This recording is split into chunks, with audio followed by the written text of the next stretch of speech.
بسم اللہ الرحمن الرحیم الحمد للہ رب العالمین والصلاة والسلام علی سید الانبیاء والمرسلین اما بعد فاعوذ باللہ من الشیطان الرجیم بسم اللہ الرحمن الرحیم والصلاة والسلام علیک یا رسول اللہ وعلی آلک واصحابک یا حبیب اللہ۔ آخری نبی صلی اللہ تعالیٰ علیہ وآلہ وسلم کی پیاری سیرت کا ہمارا درس جاری تھا۔ آج انشاءاللہ عز و جل ہم تیسرا باب پڑھیں گے، تیسرا چیپٹر پڑھیں گے۔ اللہ کے آخری نبی صلی اللہ تعالیٰ علیہ وآلہ وسلم کی عمر مبارک جب 6 سال ہو گئی تو آپ کی والدہ ماجدہ آپ کو ساتھ لے کر مدینہ شریف میں آپ کے والد کے ننیحال سے ملانے گئیں۔ اس سفر میں بی بی ام ایمن بھی ساتھ تھی۔ بی بی ام ایمن آپ کے والد کی کنیز تھی۔ واپسی پر ابوا کے مقام پر آپ کے والد کا انتقال ہو گیا اور وہیں تدفین ہوئی۔ باپ کا سایہ پہلے اٹھ چکا تھا، اب ماں کی آغوش شفقت، آغوش کہتے ہیں گود کو، آغوش شفقت و محبت بھی چھوٹ گئی۔ حضرت ام ایمن نے آپ کے آنسو پوچھے، آپ کو تسلی دی اور واپسی مکہ شریف لا کر آپ کے دادا حضرت عبدالمطلب کے سپرد کر دیا۔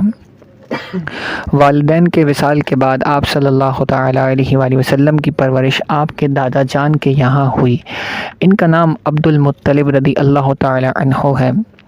یہ مکے کے سردار تھے، آپ سے بڑی محبت کرتے، ہر وقت انہیں اپنے ساتھ رکھتے، جب کہیں بیٹھتے تو اپنے ساتھ بٹھاتے، کھانا اپنے ساتھ کھلاتے، رات کو اپنے پہلو میں سلاتے۔ صحن کعبہ میں ان کے بیٹھنے کے لیے ایک تخت رکھا جاتا، کسی بڑے سے بڑے آدمی کی مجال نہ تھی اس پر قدم رکھتا، لیکن جب اللہ کے آخری نبی صلی اللہ تعالیٰ علیہ وآلہ وسلم تشریف لاتے تو بلا جھجک اپنے دادا جان کی جگہ پر بیٹھنے کے لیے آگے بڑھ جاتے۔ جب آپ کی عمر مبارک 8 سال کی ہوئی تو ان کا بھی وصال ہو گیا۔ پھر آپ کی پرورش آپ کے چچا ابو طالب کے یہاں ہوئی۔ آپ کے مبارک بچپن کے متعلق ابو طالب کا کہنا ہے، میں نے کبھی بھی نہیں دیکھا کہ رسول اللہ صلی اللہ تعالیٰ علیہ وآلہ وسلم کسی وقت بھی کوئی جھوٹ بولے ہو، یا کبھی کسی کو دھوکہ دیا ہو، یا کبھی کسی کو کوئی تکلیف پہنچائی ہو، یا بیہودہ بچوں کے ساتھ کھیلنے کے لیے گئے ہوں، یا کبھی خلاف تہذیب بات کی ہو۔ ہمیشہ انتہائی خوش اخلاق، اچھی عادتوں والے، نرم گفتار کہتے ہیں گفتگو، نرم گفتار، بلند کردار اور اعلیٰ درجے کے پارسا اور پرہیزگار رہے۔ آپ 8 سال کی عمر میں اپنے چچا ابو طالب کے گھر ان کی کفالت میں آئے تو یہاں بھی خیر و برکت کی بارشیں ہونے لگی۔ یہ اپنے بچوں سے زیادہ آپ سے پیار کرتے، اپنی نگاہوں سے دور نہ ہونے دیتے۔ ابو طالب کا بیان ہے کہ نبی کریم صلی اللہ تعالیٰ علیہ وآلہ وسلم سے پہلے جب بھی میرے بچے کھانا کھاتے تو پیٹ نہ بھرتا، لیکن جب سے حضور ان کے ساتھ کھانا تناول فرماتے تو سب بچوں کا پیٹ بھر جاتا۔ اس لیے جب بھی میں اپنے بچوں کو کھانا دینا چاہتا تو کہتا، رک جاؤ میرے بیٹے، محمد صلی اللہ تعالیٰ علیہ وآلہ وسلم کو آنے دو، پھر کھانا شروع کرنا۔ اسی طرح جب بھی بچوں کو دودھ پلانا ہوتا تو آپ کو پہلے پلایا جاتا، پھر بچوں کو دیا جاتا۔ اگر اس کے بیٹوں میں سے کوئی پی لیتا تو وہ سارا برتن اکیلا ہی ختم کر دیتا۔ ابو طالب یہ دیکھ کر کہتا، اے محمد صلی اللہ تعالیٰ علیہ وآلہ وسلم، تمہاری برکتوں کا کیا کہنا۔ جب آپ کی عمر مبارک 10 سال کی تھی تو آپ اپنے چچا زبیر کے ہمراہ یمن کی طرف سفر کے لیے نکلے۔ یہاں راستے میں ایک عجیب واقعہ ہوا کہ کسی وادی میں ایک اونٹ لوگوں کو گزرنے سے روک رہا تھا۔ جب اس اونٹ نے آپ کو دیکھا تو بیٹھ گیا اور اپنا سینہ زمین پر رگڑنے لگا، تو آپ اپنے اونٹ سے اتر کر اس پر سوار ہوئے، اور جب وادی کے دوسری طرف پہنچ گئے تو اس اونٹ کو چھوڑ دیا۔ جب سفر سے لوٹے تو دیکھا کہ وادی پانی سے بھری ہوئی ہے۔ آپ نے فرمایا، تم میرے پیچھے آ جاؤ۔ اب آپ اس وادی میں تشریف لے گئے اور سب قریش آپ صلی اللہ تعالیٰ علیہ وآلہ وسلم کے پیچھے پیچھے چلنے لگے۔ اللہ پاک نے پانی خشک فرما دیا۔ جب لوگ مکہ واپس آئے تو سب کو یہ واقعہ سنایا، جسے سن کر انہوں نے کہا، اس بچے کی شان نرالی ہے۔ آپ صلی اللہ تعالیٰ علیہ وآلہ وسلم کی عمر مبارک جب 12 برس ہوئی تو آپ نے اپنے چچا ابو طالب کے ساتھ شام کی طرف پہلا تجارتی سفر فرمایا۔ جب قافلہ شہر بصرہ پہنچا تو وہاں کے ایک راہب بحیرہ، جس کا اصل نام برجیس تھا، اس سے آپ کی ملاقات ہوئی۔ اس نے آپ صلی اللہ تعالیٰ علیہ وآلہ وسلم کو اعلان نبوت سے پہچان لیا۔ اس نے آپ صلی اللہ تعالیٰ علیہ وآلہ وسلم کو علامات نبوت سے پہچان لیا اور آپ کا ہاتھ پکڑ کر یہ اعلان کرنے لگا، یہ تمام جہانوں کے سردار ہیں، یہ رب العالمین کے رسول ہیں، اللہ کریم انہیں رحمت للعالمین یعنی تمام جہانوں کے لیے رحمت بنا کر بھیجے گا۔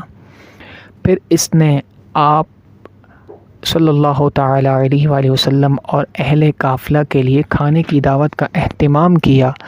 اس دعوت میں اس نے مزید کچھ علامات نبوت دیکھیں۔ اس نے ابو طالب سے کہا، انہیں شام مت لے جاؤ، اگر اہل شام نے انہیں علامات نبوت سے پہچان لیا تو انہیں قتل کرنے کی کوشش کریں گے، لہٰذا آپ اسی مقام سے واپس تشریف لے آئے۔ اس راہب نے آپ صلی اللہ تعالیٰ علیہ وآلہ وسلم کو سفر کے لیے کچھ سامان بھی دیا۔ اللہ کے آخری نبی صلی اللہ تعالیٰ علیہ وآلہ وسلم تجارت کی غرض سے کئی سفروں پر تشریف لے گئے۔ 10 برس کی عمر میں اپنے چچا حضرت زبیر بن عبد المطلب کے ساتھ یمن کا بھی تجارتی سفر فرمایا۔ آپ نے جو تجارتی سفر حضرت ختیجہ رضی اللہ تعالیٰ عنہا کے لیے کیے، ان میں سے 2 سفر یمن کی جانب بھی تھے۔ چنانچہ روایت میں حضرت ختیجہ نے آپ کو جرش یعنی یمن میں ایک مقام کی طرف 2 بار تجارت کے لیے بھیجا اور ان میں سے ہر سفر ایک اونٹنی کے عوض تھا۔ شہر زبید کا ایک شخص اپنا مال بیچنے مکہ شہر میں آیا۔ عاصم بن وائل نام کے ایک شخص نے اس سے مال خریدا مگر قیمت نہ دی۔ اس تاجر نے کچھ قبیلوں سے فریاد کی مگر کسی نے اس کی مدد نہ کی۔ پھر یہ شخص جبل ابی قبیس پر چڑھ گیا اور سب سے فریاد کی۔ اس پر قریش کے کچھ صلح پسند لوگوں نے ایک اصلاحی تحریک چلائی۔ قریش کے بڑے بڑے سردار عبداللہ بن جدعان کے گھر پر جمع ہوئے۔ وہاں نبی کریم صلی اللہ تعالیٰ علیہ وآلہ وسلم کے چچا زبیر بن عبد المطلب نے یہ رائے پیش کی کہ ہمیں باہمی معاہدہ کرنا چاہیے۔ چنانچہ قریش کے سرداروں نے ایک معاہدہ کیا اور پکا ارادہ کر لیا کہ ہم بے امنی کا خاتمہ، مسافروں کی حفاظت، غریبوں کی امداد، مظلوم کی حمایت اور ظالم کا محاسبہ کریں گے۔ اس معاہدے میں آپ بھی شریک ہوئے۔ اعلان نبوت کے بعد بھی آپ اس معاہدے میں شرکت پر مسرت یعنی خوشی کا اظہار کرتے اور فرماتے، اس معاہدے سے مجھے اتنی خوشی ہوئی کہ اگر اس معاہدے کے بدلے میں کوئی مجھے سرخ رنگ کے اونٹ بھی دیتا تو مجھے اتنی خوشی نہیں ہوتی۔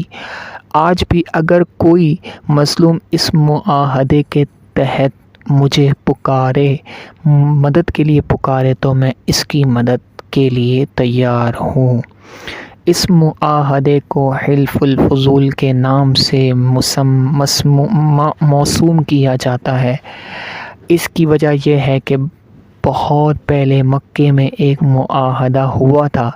اس معاہدے کا سبب بننے والوں میں سب کا نام فضل تھا، اسی وجہ سے اس معاہدے کا نام حلف الفضول یعنی ان چند آدمیوں کا معاہدہ جن کے نام فضل تھے۔